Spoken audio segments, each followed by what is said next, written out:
again for part 2 of locating your spiritual self. Well, we covered in part 1 the fact that Jesus would say to you, it's inside you. There is a spiritual self. There is a oneness with God. It is a self that acts in all kinds of situations exactly as God would. You become God's representative in this world in order to convince people that God is loving. You're introducing the idea that there is a loving God because they can see it in you, and they can see that there's an answer to it, but they want to find out, how do you get your strength? And we've been going into the fact you've got to pray for it. You have to be able to address God about these kinds of issues if you wish to make progress in this area. And the more progress you make in this area, the more you are healed of all the things that our human mind sickens us with. Low self-esteem, depression, uneasiness, fearfulness, doubts about other people. You name it. You know what that human mind is like. Aggression, lonesomeness, all of these things. The more you know of your true self, the less you feel of those things, because your true self doesn't have any of those things present in it. All it feels is love and peace and joy, compassion, understanding, forgiveness, knowing everybody's lost because you've been there too, and that they're desperately looking for a healing to feel good just as you are. And that's what we're chasing now in part 2. Because in part 1 we mentioned you got to go pray to God. You have to see that you don't know the answers, that God used this as an example when he states you have to yoke yourself to me. That's the prayer that needs to be done, that you need help to be able to get to Jesus, to be able to see him, or whoever your loving God is in your tradition, whoever it is, in order to ask for help for this healing purpose, and in the long run, the reawakening to the kingdom of heaven that's inside you and has only joy and peace and love for all eternity. And you see yourself as a soul, not hindered by a body that hangs around for a while and then you kiss it goodbye. That's what we're going for. The marvelous, loving life of the true child of God. That's what we're going for. Well, God goes further in this number 360, this verse number 360 in the footletter of Notes Divine. So let's go on again. He states, let not thy heart be cast about, unfocused. You're unfocused. You're disoriented. You're looking all over the place. You have no sense of focus, of a continuity about how to be able to find that.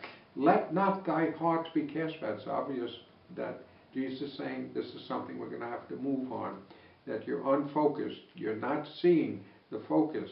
You're not looking at me and the leadership which will help you to find that self of yours. Let not thy heart be cast about, unfocused. And then he goes further, he says, you know what makes it unfocused? Because you're using a will, you're using a wish, you're using an intention, you're using a will in which you're detached from the heart of me. Yet it's now, you're all over the place. But the one place that you're not all over is me, inside you, who if you give me a shot at this kind of thing, I can get you focused. Well, all right, I like that, Bob. How do I do it? What do I do with that? Ask for it. I wish your help. I recognize I'm looking everywhere in my life. My life is filled with confusion. I don't feel answers. My kids are running wild. My spouse is running wild. I'm running wild. We're talking to each other in unkindly ways. All kinds of things that we do in this human state. We're worried about our job. We're worried about the economy. All these things, we're unfocused. We don't feel God inside us, who knows how to take care of these things as God would take care of them and would deliver the answers to you. and assure you that God has your life under control, including where you'll eat, where you'll sleep, who you're with, the works. God takes care of you. That's focused. You would see as God would see. And so he states that you're unfocused and you're not putting your feet in the right place. You're not standing in a secure ground. This is what's going on with you. I gotta have you. And he reassures you, look, blessed you'll be if you throw the sponge in, he says, when you crumble down. Blessed you be. Something's good about throwing the sponge in. You get blessed when you throw the sponge in, when you crumble down amidst the wreckage of hearts undone. That goodbye to the wrecked part of you when you throw it in, because you're going to get ready now for a heart that's not a wreckage. You're putting aside the wreckage of your life from an unfocused heart. And he says, once you do that, when you put that heart of yours down, you will now feel a solace, S-O-L-A-C-E, a solace coming from me. You never felt that solace.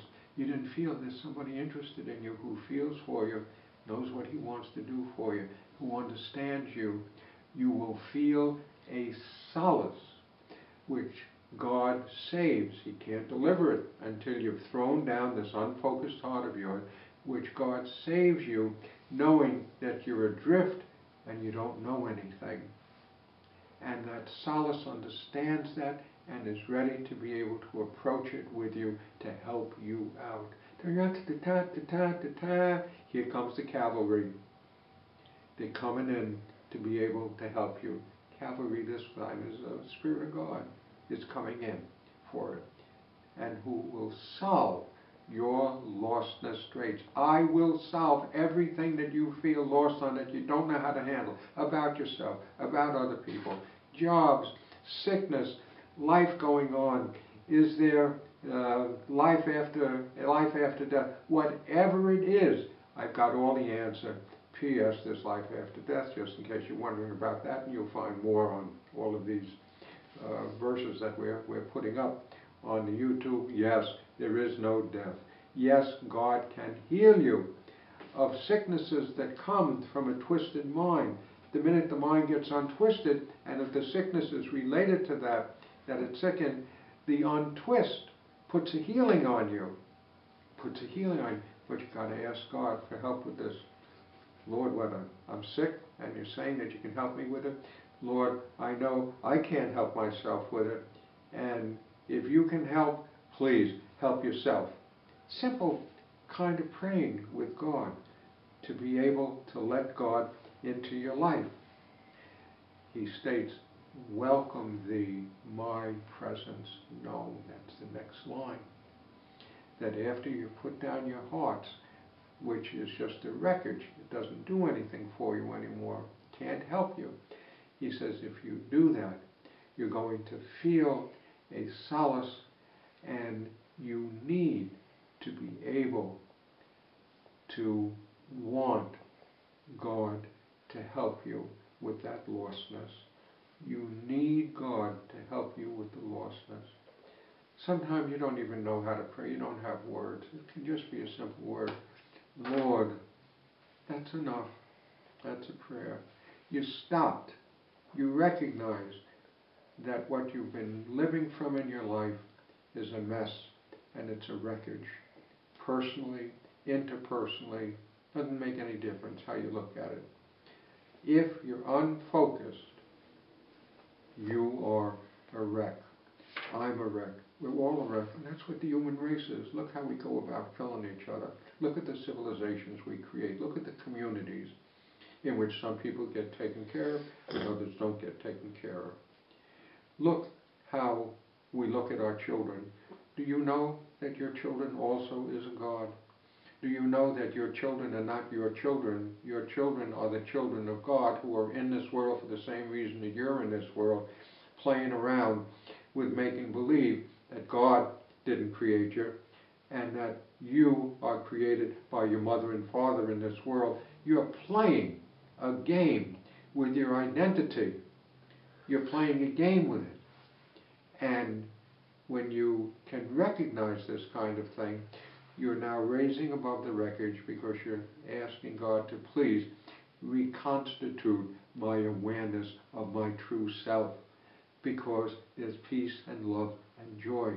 Got to go through God, who solves your lostness straits. In whatever circumstance the lostness is there, you start to learn to turn to God. Wait a minute, I don't know how to handle it. Lord, you still there? Hope you're not playing pinochle. Whatever it is, please, I need your help. I need your help with what's before me. I notice I'm feeling down and uneasy, very, very nervous about things. Need your help. That's the way you pray. Or about other people. Doesn't make any difference where it is, but you're learning. God's teaching you. Seek inside you where God is so that He can rise up inside you into your consciousness. He's sitting there. The kingdom is inside you. God is one with you, sitting there waiting for you to be able to ask for the help. And He leads you into that. Leads you into it. And this again is where prayer life comes in.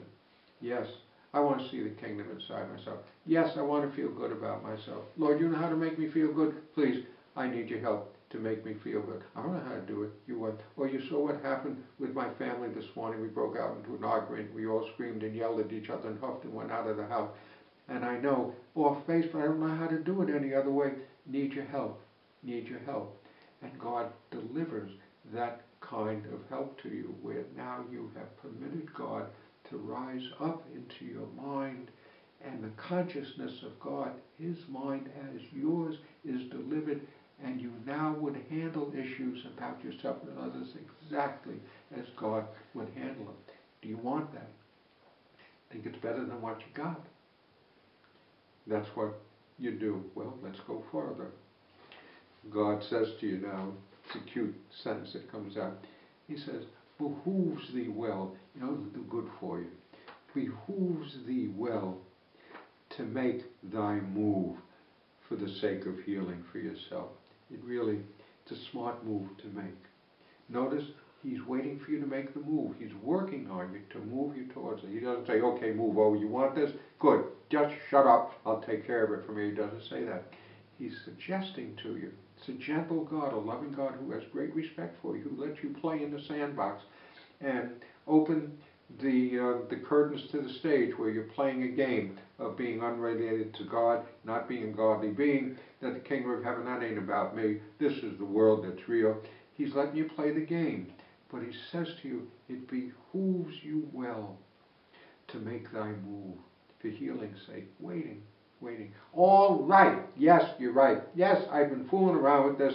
Yes, I have not been behooving. I have not been looking for this kind of thing. Okay, I'll take a shot at it.